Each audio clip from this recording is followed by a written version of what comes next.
Most personal finance advice starts with you creating a budget and separating your spending into needs and wants. However, this isn't really the best advice and can get people in trouble. Today on Coffee with Dr. A, I talk about the needs versus wants myth and how to clearly set personal spending objectives. I'll introduce you to an economic concept that will help you think about your spending differently.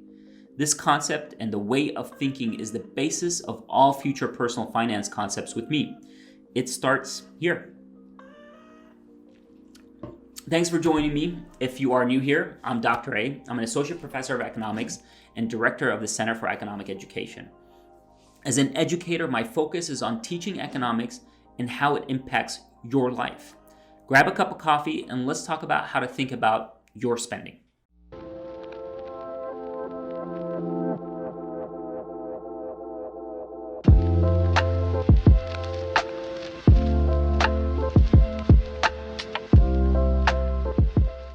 The conversation in personal finance about wants and needs is at the basis of budgeting. There are rules like the 50-30-20 rule that require you to separate your spending into 50% towards needs, 30% towards wants, and 20% towards your savings.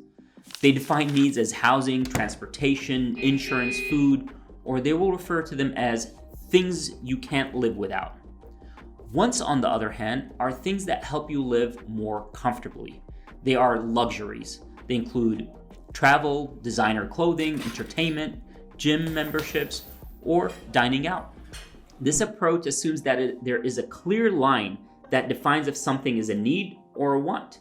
The reality is that this definition gets people in more trouble because it's so easy to convince yourself that everything is a need. If I worked hard enough on it, I can justify any spending as a need, and a lot of people make that mistake. All of a sudden, our budgets have ballooned. This way of thinking also makes it easy to ignore trade-offs or opportunity cost principle. Mentally, if we define something as a need, then we don't need to consider any substitutes for it. Why should we? It's a need. Once we call it a need, we stop asking what else could we spend that money on. I will acknowledge that for some, asking if something is a need or a want can stop them from impulse purchases. But it isn't a good way of thinking for most, and maybe that's why we hear of budgets failing so often. So let's create a better mental framework for spending and give more flexibility. Think about it as preference ranking. This way of thinking requires you to define your own preferences and spending habits. Things are no longer needs versus wants, but what do you prioritize? This framework requires you to really dig deep and recognize that spending on any of the things that you want is possible, but it comes with the cost of giving up something else, which is a trade-off or opportunity cost. To revisit the 50-30-20 rule, my framework would adjust it to 20% savings and 80% on what you want. You get to decide. Like Warren Buffett says, don't save what's left after spending, but spend what's left after you save. Let's talk through an example. In the needs versus wants, housing is considered a need. However, what type of housing you choose is based on preferences.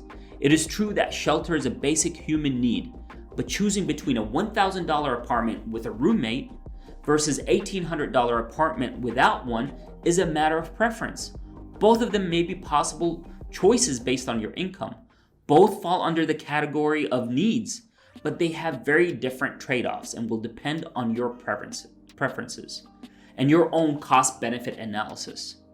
Having a roommate reduces rent by $800, but it comes with the cost of having another person to share the space with. Eliminating the roommate has its benefit, but is it worth an additional $800 in rent? This is subjective. Only you can decide. If you rank your preferences, then you can think about the concept of opportunity cost. If you do choose to increase your rent by $800 to live alone, what are you giving up? That $800 can be saved or put towards your next best alternative.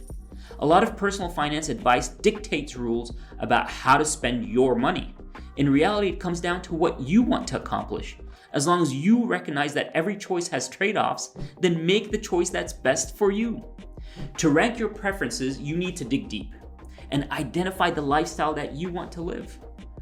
what is truly important to you.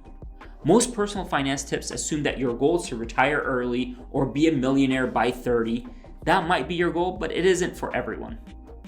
When it comes to personal finance, we do not invest enough time and effort in identifying what is important to us. Before you budget, before you start on your path of organizing your finances, figure out your why. Figure out your preferences. Spend some time getting to know what matters to you. You can't start your journey towards building a strong financial portfolio without knowing your own priorities. Start with figuring out what you want and what you are willing to give up for it, and recognize that every dollar you spend can be spent differently. I wish more financial literacy books or financial gurus would spend time talking about the importance of defining your preferences rather than creating a checklist of tips. We need to spend more time learning about the psychology around money, psychology around spending and wealth creation.